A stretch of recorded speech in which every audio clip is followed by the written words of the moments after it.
Hey everyone, this is Ron Milligan with Remax Select here, coming to you with my series on questions my clients ask me. And as you can see, I'm not in the office, I'm at my house right now, letting the cats, you can see a little gizmo out there walking around, have some supervised outside time. But this is a question that I got today from one of my clients, and that question is, are buyers getting any repairs in offers and contracts these days? And the answer to that is maybe.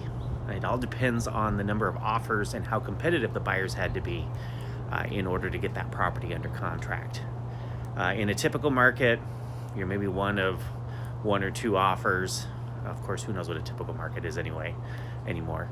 But yeah, you have one or two offers. You don't have to be quite as competitive, and you probably haven't lost out on 6 or 7 homes, which is kind of normal for this market that we have right now. So if you're writing an offer where you're not waiving the right to request repairs, that is, you're still having a home inspection, you can still get out of the contract if you find something hideously wrong with the property and want to walk, but you're also promising the seller that you will not ask for repairs or credits in lieu of repairs. So if you don't have to do that to make your offer seem that much sweeter versus the other offers, then you still have the ability to negotiate over repairs. There's Elmer. I hear him whining over there. There he goes.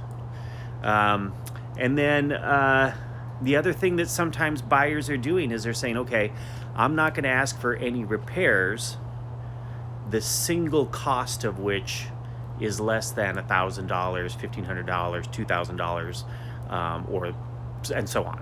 And what that means is, if we find a repair and it's a small item that needs to be repaired, it's some dry rot, it's a GFCI that needs to be replaced, it's if we're talking about $2,000, maybe it's a radon mitigation system. Those typically come in under a couple $1,000.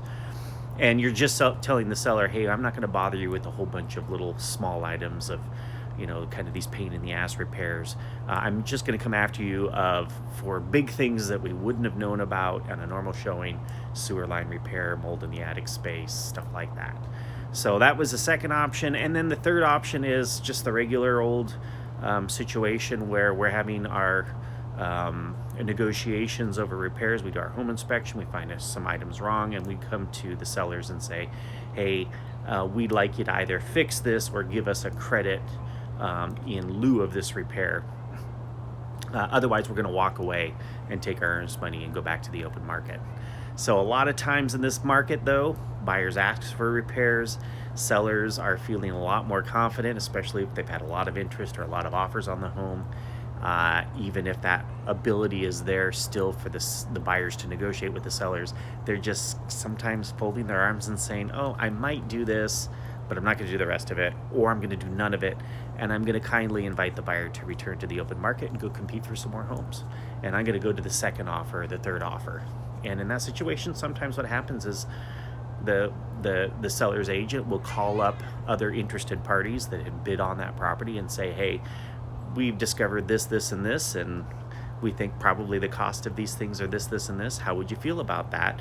And how interested will your buyers be in going forward with a transaction as is, given this knowledge right now?